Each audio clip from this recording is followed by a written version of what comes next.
Aduh mama, ada gadis baju merah bikin saya terpana. Lihat dia pun senyuman bikin hati tergoda. Mau tanya-tanya dia siapa yang punya. Siapa tahu belum ada kita memasuk tengah. Senyum manis dan pipi bikin hati tertarik. Nona kau sungguh manis, bikin saya tertarik. Aduh mama, ada gadis baju merah bikin saya terpana. Lihat dia pun senyuman bikin hati tergoda. Mau tanya-tanya dia siapa yang punya. Siapa tahu belum ada kita memasuk tengah. Senyum manis dan pipi bikin hati tertarik. Nona kau sungguh manis, bikin saya tertarik.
Itu dia tadi kompilasi bingkisan TikTok yang sempat disediakan oleh rakan wartawan kami yang mana tentang kisah-kisah inspirasi yang kami ambil daripada perkongsian TikTok anda tentang bagaimana individu-individu yang mungkin ada serba sedikit kekurangannya tetapi tidak menjadikan kekurangan itu sebagai penghalang untuk terus berjaya dalam kehidupan, malahan untuk berusaha lebih lagi untuk sama-sama menjalani kelangsungan hidup. Saya malu tengok video tu tadi, Farin. Betul. Sebab dalam kehidupan kita ni hari-hari suka-suka sangat merungut.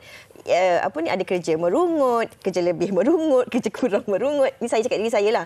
Tapi kalau kita lihat ada mereka yang dalam keadaan serba kekurangan namun semangat dan jiwa mereka sangat besar dan kuat untuk meneruskan kehidupan mereka. Hari ini kita cukup bertuah di studio wanita hari ini. Kami bawakan bersama dengan para penonton 3 orang insan yang hebat, yang cukup istimewa yang bersama kita. Kami satukan mereka dalam satu barisan ini. Kita terus saja perkenalkan mereka. Di ujung sana kita bersama dengan Dr. Ahmad Syamsuri bin Muhammad, Perunding Psikologi dan Kaunseling Jabatan Psikologi Pendidikan dan Kaunseling Fakulti Pendidikan Universiti Melaya. Terima kasih doktor bersama kita pada hari ini. Terima kasih sama-sama. Terima kasih Farin, Fiza. Sama-sama. Terima kasih doktor kerana sudi bersama dengan kami pada hari ini. Dan di sebelah doktor kita bersama dengan Sukur Ibrahim. Apa khabar Sukur? Oh, baik, alhamdulillah. Alhamdulillah. Lama tak bersama dengan kami di studio ni. Yang pastinya banyak juga kisah-kisah inspirasi Sukur yang terus kami bawakan dari masa ke semasa. Dan ini bila kita kongsi poster semalam, dah ramai orang komen tak sabar nak dengar telatah Kak Yah TikTok kita. DJ TikTok. DJ TikTok kita. Kaza, apa khabar? Alhamdulillah, sihat kami. Okey, baik. Jadi kita rasa cukup tua, cukup berbangga bersama 3 orang figura yang hebat pada hari ini. Baik, mungkin kita nak mulakan dengan Dr. Syamsuri sendirilah yang juga seorang psikologis ataupun pakar motivasi. Okey, bagaimana kalau daripada kisah asal kehidupan yang orang kata sebagai kekurangan tapi Dr. sini menjadikannya sebagai satu motivasi dan hikmah dalam kehidupan ini? Okey, jadi saya dilahirkan memang cacat penglihatan lah dari kecil sampai sekarang dah berusia 40 tahun. Saya ada pengalaman menjadi OKU penglihatan 40 tahun dah. Okey, jadi dari kecil memang saya dibesarkan oleh ibu bapa yang mementingkan pendidikan dan menggalakkan saya berdikari. Jadi saya diberi peluang untuk melakukan pelbagai perkara. Saya naik basikal, saya mandi sungai, panjat pokok, naik basikal langgar pokok kelapa. Jadi itu benda biasa. Sama juga bila masuk ke universiti, dulu orang kata kalau masuk ke UM tak jatuh longkang tak graduate, dia kata. Jadi untuk OKU penglihatan dia ada syarat, lagi satu syarat untuk graduate, iaitu jatuh longkang. Selain daripada pass semua exam kan, jatuh longkang. Jadi ibu bapa selalu kata, mak bapak saya kata belajar bersungguh-sungguh kerana orang lain ada macam-macam peluang tapi saya yang OKU penglihatan terhad. Jadi dengan pendidikan dia akan memberi lebih peluang kepada saya lah. Kalau tadi doktor dah kongsikan bersama dengan kita bagaimana sebenarnya doktor dilatih ataupun dididik oleh ibu bapa untuk terus berdikari, tidak melihat ada kekurangan tetapi menjalani kehidupan seperti anak-anak ataupun insan yang lain. Begitu juga dengan Syukur. Kalau kita lihat kisah-kisah yang kita baca menerusi penulisan dan juga penceritaan Syukur, bagaimana ibu bapa Syukur sendiri mendidik Syukur untuk berdamai dan menerima takdir itu. Ini Syukur kita nak kongsikan kepada penonton kerana kita semua ini mempunyai cerita yang berbeza-beza, dilahirkan dengan keadaan yang berbeza-beza, tapi ada juga yang mungkin dilahirkan sempurna. Kemudian dalam pertengahan jalan kehidupan itu cerita kita mula berubah. Ada yang mungkin mengalami kemalangan, ada yang kehilangan dan sebagainya. Ketika ini ramai yang tak boleh nak menerima takdir dalam kehidupan mereka. Bagaimana Syukur nak kongsikan kepada mereka agar kita belajar untuk berdamai dengan takdir ini? Okey, soalan sangat bagus Izzah.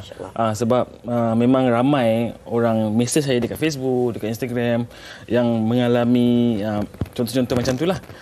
Yang takdir yang dia tidak ingini sebelum ini. Bagi saya pertama sekali yang saya nak bagi nasihat ataupun tips kepada masyarakat di luar, pertama sekali kena menerima dulu. Hari ni macam mana saya mula menerima diri saya seadanya. Sebelum ni dalam keadaan saya tak boleh terima, saya suka bandingkan hidup saya dengan orang lain, saya tengok kaki orang lain berbeza dengan kaki saya, tangan orang lain berbeza dengan tangan saya. Jadi benda pertama yang saya buat adalah saya menerima takdir itu dulu. Nak tak nak kita kena terima lah kan. Ini takdir kita kan. Itu pertama. Yang kedua adalah kita kena cepat-cepat let go and let God. Maksudnya kena betul-betul lepaskan, move on. Dan biar Allah yang uruskan. Maksudnya hari ni sebagai seorang manusia normal, kita tak boleh lari daripada perasaan sedih, menangis dan sebagainya. Tapi orang yang berjaya adalah orang yang dia tak layan perasaan tu lama-lama. Kita bagi ruang dan peluang untuk diri kita untuk menangisi takdir yang kita tak ingin itu. Dan lepas itu kita cepat-cepat bangkit untuk berjaya. Kita let go, biar Allah yang uruskan, sebab takdir yang Allah uruskan dan takdir kepada kita adalah takdir yang baik, insya-Allah, kalau kita pandang daripada sudut yang positif. Baik, okey. Baik. Satu jawapan yang cukup cantik dan penuh inspirasi, dan kita nak beralih pula pada Cik Rusliza ataupun Kak Zah lah kita panggil okey, mesra dengan Kak Zah. Okey, kalau kita lihat sebenarnya apa juga kisah kita, tetapi apa yang luar biasa yang disaksikan daripada ketiga-tiga tamu kita adalah keyakinan, adalah semangat itu. Bagi Kak Zah sendiri yang sentiasa muncul di TikTok, berkongsi, petah bercakap, ramai yang tertanya, biasanya orang yang menerima nasihat seperti anda akan kata dia kata rasa rendah diri, rasa malu, tak nak tampil. Tapi di mana keyakinan itu? Di mana semangat itu datang? Baik, terima kasih Farin, Fiza, wanita hari ini. Lama tahan air mata tadi cakap ya. Bismillahirrahmanirrahim. Kadang-kadang Farin, Allah takdirkan pada kita untuk memahami takdir itu dalam masa yang kita sendiri tak tahu panjang mana. Tapi kita terpaksa lalui dari sudut sama ada kita memahami atau tidak, kita kena ambil takdir itu. Jadi Kak Zah rasa keyakinan yang Kak Zah bina adalah daripada ujian-ujian yang Kak Zah terima daripada awal sehinggalah umur Kak Zah 40-an. Kadang-kadang Kak Zah rasa panjangnya masa tersiksa aku itu. Untuk aku paksa orang terima aku, rupanya salah. Kita tak boleh paksa orang terima kita. Kita kena paksa diri kita terima kita. Keyakinan yang ada pada diri Kak Zah rasa bermula daripada didikan. Kak Zah bersyukur, alhamdulillah. Silakan Kak Zah terus cakap. Kak Zah bersyukur, alhamdulillah, Allah kurniakan Kak Zah kedua ibu bapa yang mendidik Kak Zah. Pertama, diberikan kepada Kak Zah keyakinan kepada Allah. Keyakinan kepada Allah bahawanya apa yang berlaku pada Kak Zah ni bukan siapa-siapa minta, bukan kita minta, bukan mak ayah yang tanda tangan pada Allah. Tapi inilah yang Allah telah takdirkan, Allah yang bagi. Jadi bila kita sebut Allah yang bagi, apa kuasa yang boleh lawan dengan kuasa Allah? Tak ada. Jadi kita kena ambil. Tetapi apabila Kak Zah ni jenis orang yang sukakan perkembangan yang baik. Jadi Kak Zah cari di mana kelebihan. Kalau Kak Zah mengukur kelebihan orang lain, Kak Zah takkan sempat nak ukur kelebihan Kak Zah. Kak Zah sebenarnya minat sebagai DJ itu dah lama. Sebab Kak Zah suka bercakap. Suka bercakap sebab Kak Zah rasa bila Kak Zah bercakap, Kak Zah akan ada satu keyakinan terhadap diri sendiri. Jadi Kak Zah suka bercakap, tapi Kak Zah tunggu mana-mana peluang tu tak ada. Sebab keupayaan diri semua wartawan, semua DJ semua cantik-cantik kan, Kak Zah tak ada.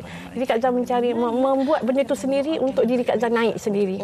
Sebab bila kita menunggu orang menolak kita ke atas, tak ada, kita kena tolak diri kita. Kita kena mulakan langkah. Kita melangkah. Sedih memang sedih. Maaf Izzah ya. Bila kita baca dekat komen TikTok ni, dia terus ada komen kan. Setiap hari sebenarnya ada komen negatif.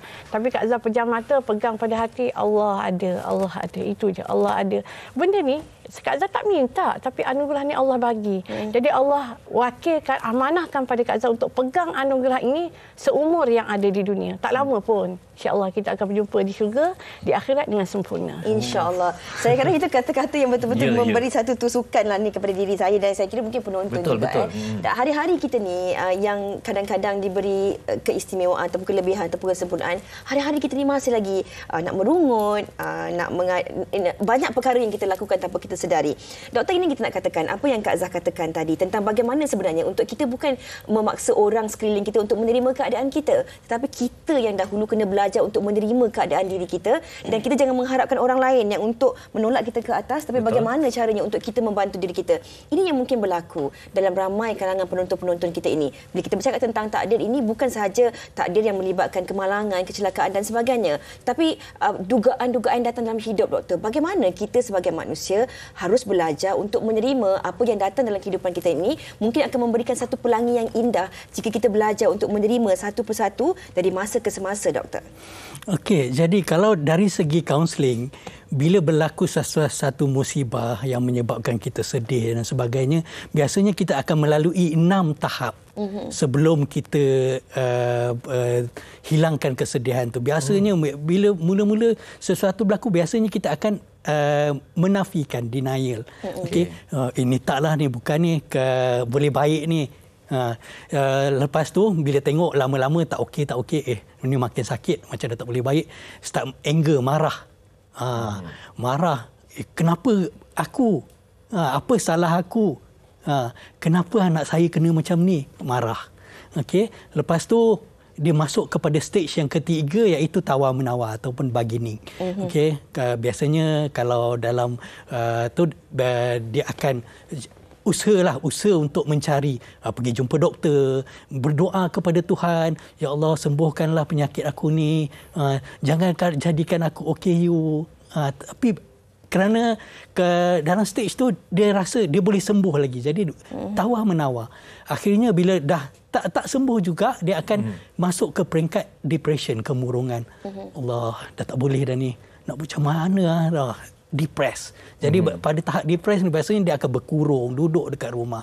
Akhirnya dah lama-lama dia dah rasa tak boleh macam ni. Jadi akan tiba ke tahap acceptance, penerimaan. Okey, dan lagi satu stage yang akhir, bila dia dah terima, dia dah berdamai dengan takdir, dia akan mencari makna di sebalik kejadian tu. Oh, ini hikmahnya. Jadi dalam kaunseling kita akan bantu mereka, klien yang menghadapi kesedihan ini, tak kiralah dari segi kehilangan ataupun berlaku kekurang upayaan ketika remaja ataupun dewasa, untuk melalui 6 stage ni supaya akhirnya dia dapat cari apa hikmah di sebalik kejadian itu. Itu orang kata cahaya di hujung terowong. Kita kena perlahan-lahan mencari cahaya yang bakal datang satu hari nanti. Betul kan? Bila saya dengarkan tadi, sebenarnya antara yang paling sukar sekali adalah di tahap yang kelima tadi, acceptance. Untuk menerima, nak bangkit tu, kalau tak ada support system yang baik, dia akan menjadi satu perkara yang sangat-sangat sukar. Betul. Okey, mungkin kalau saya tanyakan pada Syukur, saya tak nak terlepas tanyakan tentang soalan ini, kerana ini kita berbicara mengenai diri kita. Tetapi orang sekeliling juga sangat penting. Support system. Sebagai contoh mudah saja, ada di kalangan mungkin ahli keluarga, mak bapak, bila anak mungkin OKU dan sebagainya, mereka sendiri yang tak nak menerima, mereka sendiri tak nak membantu. Tak kira yang sempurna apa sebagainya, tapi autism pun kadang-kadang tak nak terima and in denial. Jadi bagaimana support system ini sangat penting dan juga menjadikan kalian seperti ini hari ini? Memang sangat penting kita bila kita dah ditakdirkan macam ni, support system tu sangat penting lah, terutamanya macam saya sendiri. Orang pertama ataupun keluarga yang mainkan peranan yang sangat penting, utamanya mak dan ayah saya lah. Yang mana diorang memang betul-betul keluarkan diri saya dalam fasa saya tak ada keyakinan diri dulunya. Kan, dia pergi saya keluar, pergi berjumpa orang ramai, buat persembahan, paksa saya untuk keluar. Dulu saya macam tak boleh terima, kenapa saya kena pergi menyanyi, berlakon, bersajak ketika saya kecil-kecil, sebab dulu saya pemalu. Saya tak boleh jumpa orang, tak boleh nak bercakap dengan orang kan. Tapi bila ayah saya paksa saya untuk ke depan, lama-lama saya nampak sebenarnya masyarakat dia tak memandang sinis pun terhadap golongan OKU macam saya. Saya ada bakat ataupun saya ada potensi diri yang saya boleh keluarkan. Dan alhamdulillah saya dah ada keyakinan diri. Dan bila saya masuk ke sekolah pula Farin, kawan-kawan main peranan yang sangat penting dalam membantu saya dalam saya mengecapi kejayaan yang saya ada hari ini. Sebenarnya semua benda di keliling kita positif ni dipengaruhi oleh diri kita sendiri yang positif. Kita sendiri yang positif dan kita akan menarik benda-benda positif di sekeliling kita. Itu memang kadang-kadang ada orang juga yang dia cakap kawan dia pun tak nak bantu dia, kawan dia pun tak nak tolong dia. Ada orang yang ejek, pandang sinis dan sebagainya. Tapi saya, alhamdulillah, seumur hidup saya dikelilingi oleh kawan-kawan di sekolah, di universiti maupun sekarang dah dalam dunia perniagaan. Kawan-kawan memang sangat suportif. Alhamdulillah. Yang sangat membantu saya dalam perkembangan ataupun perjalanan hidup saya. Kadang-kadang bukan kawan-kawan je, kadang-kadang orang sekeliling. Kadang saya pergi jalan mana-mana, nak lintas jalan, ada orang saya pun tahu sebenarnya, tapi ada orang yang tolong lintaskan. Naik tangga dekat masjid, tiba-tiba ada orang nak saya pimpin ke, dan sebagainya. Jadi rasanya macam masyarakat sangat menerima ataupun sangat welcome kepada mungkin golongan kurang upaya dan sebagainya. Cuma hari ini macam mana kita nak keluarkan diri kita daripada kesedihan ataupun daripada rasa kita ni adalah orang yang bernasib malang. Ini yang kita nak, bagaimana nak keluarkan diri kita daripada keadaan tersebut. Ini ada kaitannya dengan apa seperti yang dikongsikan oleh Kak Zah tadi kan. Apa yang Farin tanyakan tadi, ada juga perkongsian daripada rakan kita di Facebook. Ada banyak komen-komen positif sebenarnya yang dikongsikan. Ini kita ambil daripada Aisyah Afrina Hamizah Ridwan. Katanya, saya kena tengok live di Facebook sebab anak autism saya buka channel lain. Tajuk hari ini sangat menarik buat saya untuk terus menjaga anak autism saya, girl baru usia 7 tahun. Ini ada kaitannya dengan apa yang Farin katakan tadi. Ada dalam kalangan ibu bapa dan juga keluarga sendiri yang kadang-kadang sukar untuk menerima takdir ini. Malu nak bawa anak keluar, malu nak tunjuk kat jiran-jiran dan ahli keluarga, sorok keadaan dan sebagainya. Tetapi Kak Zah, bagaimana Kak Zah sendiri mengambil masa untuk bawa diri ke depan, sebab keadaan Kak Zah berbeza dari awal kecil sehingga remaja normal seperti biasa, kemudian mengalami masalah keadaan muka yang lebih besar dan sebagainya selepas proses beberapa tahun tu. Bagaimana Kak Zah bangkit untuk buktikan kepada masyarakat ini bukan kekurangan tetapi ini adalah satu kelebihan yang harus ditonjolkan. Bermula daripada perkataan-perkataan yang kita sebut, itu sebenarnya perkataan yang Kak Zah lontarkan di waktu Kak Zah beraksi. Kak Zah kata ini bukan kekurangan, ini kelebihan. Itu sebenarnya Kak Zah bukan cakap untuk orang lain sebenarnya, untuk diri sendiri. Tetapi sebenarnya basic yang perlu ibu bapa yang mempunyai anak-anak istimewa anugerah Allah ini tanamkan dari awal.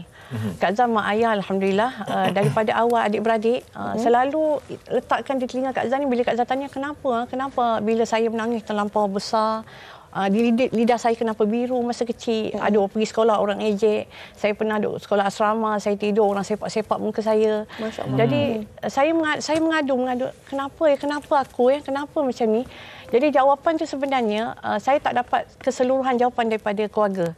Cuma saya bersyukur hari ini, Farin Fiza, Allah menyimpan jawapan tu untuk saya lalui sendiri. Apabila saya lalui sendiri keadaan itu, jawapan tu saya puas hati. Saya puas hati, ini adalah Allah punya, bukan saya punya. Saya hanya dipinjamkan sebentar sahaja. Mungkin pada mata orang tak lawanya. Kenapa macam ni? Muka tak malu ke buat macam ni, itu ini kan? Tapi Allah dah kirimkan anugerah ini bersama ilham dan kelebihan yang pada orang lain mungkin tak ada.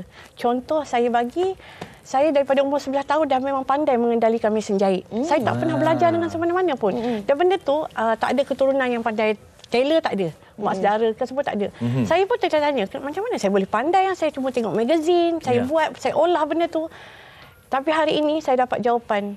Allah ambil mak saya pada umur 20 tahun. Sebenarnya Allah nak memberikan kekuatan yang berperingkat kepada saya. Menerima takdir saya secara sendirian pada satu saat, saya hanya ada Allah. Saya hanya bercakap dengan Allah. Saya tak pernah meluahkan Apa yang saya lalui selain pada mak. Bila Allah ambil mak, dah tak ada dah. Kemudian saya meluahkan tu pada Allah. Saya kalau orang lain berdoa macam ni, saya sampai angkat tangan. Kenapa Allah? Ya Allah, tolong aku. Jika takdir aku tidak baik, ya Allah, ya Tuhanku, angkat aku, tarik aku, letakkan aku dalam takdir yang baik.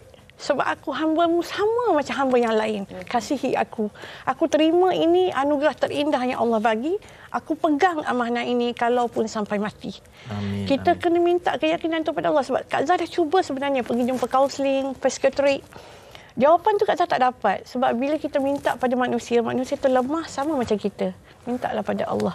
Kuatkan hati anak-anak bergantung kepada Allah.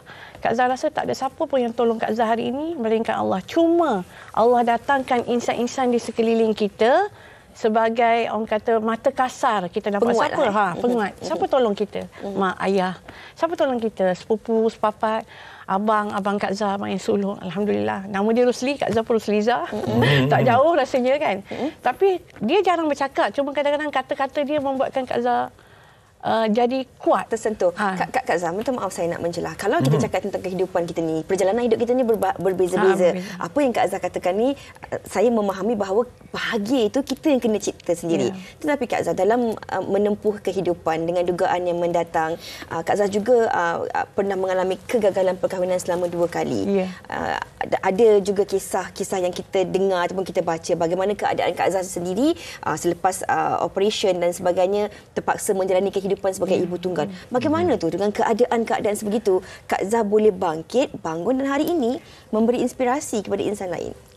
Jangan marah pada manusia lain. Kalau macam takdir jodoh kita dengan suami tiada, jangan marah pada dia. Benda tu tak akan berlaku tanpa izin Allah. Allah yang atur benda tu. Jangan marah pada manusia lain. Sebenarnya ujian yang Allah bagi itu adalah untuk hikmah akan datang. Kak Zah 40 tahun rasa macam letihnya dengan ujian ini satu kan. Tetapi Kak Zah tanamkan selepas ujian ini mesti ada rahmat yang Allah sedang sediakan untuk Kak Zah. Kak Zah anggap ujian tu macam butir-butir permata yang Allah sedang ambil letak di atas. Satu masa Allah akan hempas. Dan alhamdulillah Fiza, Farin, 2 setahun yang terakhir ni, waktu Kak Zah menikmati keindahan itu. Kak Zah rasa Kak Zah betul-betul hamba Allah yang Allah sayang sangat Kak Zah dalam masa setahun ni. Kak Zah tak pernah impikan dapat perhatian begini. Kak Zah buat TikTok tu semata-mata nak orang faham adanya manusia indah seperti Kak Zah yang Allah ciptakan dan menumpang kasih sayang anda. Itu saja. Tapi Allah bagi lebih. Kak Zah bukan mengharapkan itu. Kak Zah mengharapkan orang memahami.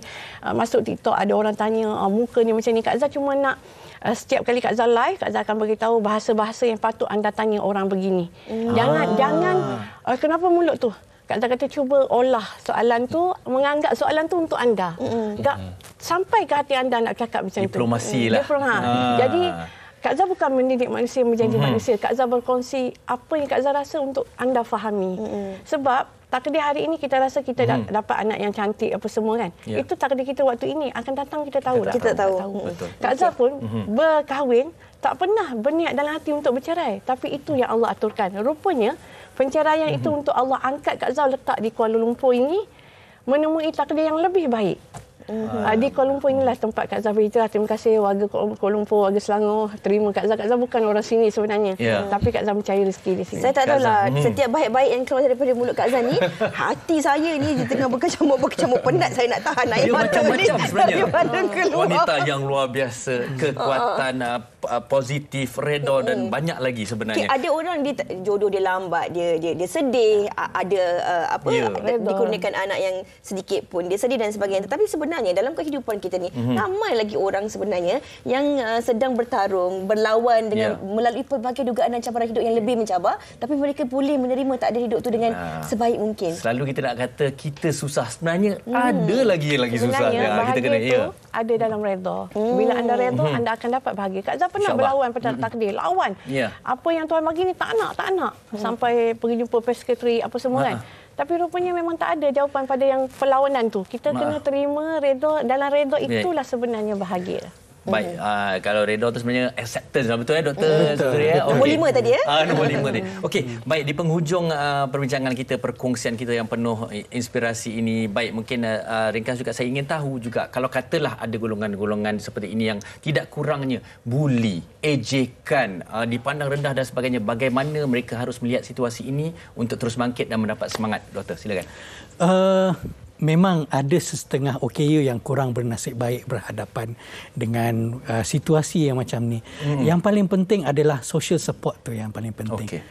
Sokongan sosial daripada keluarga, daripada guru-guru, daripada orang sekeliling, itu yang paling penting. Sebab kadang-kadang kita sendiri, kita manusia, kadang-kadang kita lemah. Okey, jadi kadang-kadang kita perlukan rasa perlindungan daripada orang sekeliling kita. Kita perlu ada sense of belonging, rasa dipunyai. Okey, tak apa, orang buli saya, tapi saya ada ibu bapa saya yang sentiasa menyayangi saya, melindungi saya. Okey, saya ada guru-guru saya yang sentiasa ingin lihat saya berjaya. Saya ada keluarga yang sentiasa mendorong saya untuk saya cemerlang. Okey, saya ada Tuhan yang sentiasa memberi keberkatan kepada saya. Jadi dengan rasa dipunyai, rasa kita akan ada tujuan hidup, purpose in life. Jadi bila ada tujuan hidup itu, orang buat macam mana pada kita pun, kita akan cekal, akan tetap berjalan, tetap berlari untuk sampai ke tujuan hidup kita. Kerana kalau itu jati diri kita lah, jati diri kita. Tujuan hidup tu membina jati diri kita untuk kita terus bangkit, terus berjalan, terus berlari. Jadi bila dalam keadaan yang macam ni, insya-Allah apa cabaran pun yang ada, kita mampu tempuhi. Kerana tujuan hidup kita tadi. Okey. Tujuan hidup tu penting. Fokus in life lah orang putih kata. Kita kena tahu kenapa kita hidup ni untuk apa yang kita harus lakukan, dan itu yang paling penting sekali sebenarnya. Sebelum kita nak tanyakan rumusan kita daripada Syukur sendiri, ini perkongsian daripada Farah Faryanti. Banyak komen-komen, tak dapat kita bacakan kesemuanya. Saya OKU dan anak pun OKU terlantar. Tambah lagi kami hanya tinggal berdua sahaja setelah arwah suami tiada. Biasa ujian demi ujian datang, alhamdulillah semua boleh saya lalui. Biar miskin, cacat dan tiada daya, hanya serahkan pada Allah Subhanahu Wa Taala, kerana selalu ada jalan dari Allah Subhanahu Wa Taala. Jadi mungkin Syukur, perkongsian kita hari ini banyak yang nak dikongsikan, tetapi mungkin dalam masa yang singkat ini, apa yang kita boleh sampaikan kepada penonton-penonton kita untuk kita rumuskan tentang bagaimana untuk kita belajar tentang terima ini takdirku. Okey, pertama sekali apa yang saya buat untuk menerima takdir, pertama sekali kena sabar. Sabar. Sebab orang yang sabar ni dia memang akan melalui banyak fasa-fasa cabaran lah. Sabar. Dan kedua, lepas dah sabar, benda yang paling kuat adalah bersyukur. Bersyukur. Sebenarnya sebelum ni saya tak terima diri saya seadanya, tapi bila saya keluar, saya jumpa dengan kawan-kawan yang lebih daif daripada saya, yang lebih susah daripada saya. Ya, walaupun kaki saya pendek, tapi sekurang-kurangnya saya boleh berjalan, berlari, naik tangga. Ada orang yang kaki normal langsung tak boleh jalan. Kan, kena duduk wheelchair dan sebagainya. Jadi kita kena bersyukur. Bersyukur apa yang takdir Allah bagi kepada kita sekarang. Dan cuba jangan bandingkan hidup kita dengan orang lain. Please, harap sangat. Sebab sekarang zaman media sosial yang kita boleh tengok live orang lain kat mana-mana. Bila kita tengok orang lebih daripada kita rasa macam kenapa hidup kita macam ni, kenapa kita kurang itu, kenapa kita kurang ini. Jangan bandingkan hidup kita dengan orang lain. Sebab apa? Kebahagiaan setiap orang berbeza-beza. Kita kena bahagia. Saya selalu pesan kepada orang, bahagia cara kita. Orang yang bahagia ni, Fiza, Farin, orang yang bahagia ni, hati dan jiwa dia akan tenang, dan orang yang tenang insya-Allah akan menang. Baik. Orang yang tenang insya-Allah akan menang. Kita semua berdamai dengan takdir dan terus bangkit dalam kehidupan ini dan mencari tujuan hidup yang lebih baik. Sekali lagi terima kasih kepada Dr. Ahmad Samsuri, Syukur dan juga Kak Azhar kerana bersama dengan kita pada hari ini. InsyaAllah. Saya ambil sekali lagi apa yang dikatakan oleh Syukur itu, bahagia akan tenang dan orang yang tenang akan menang insya-Allah.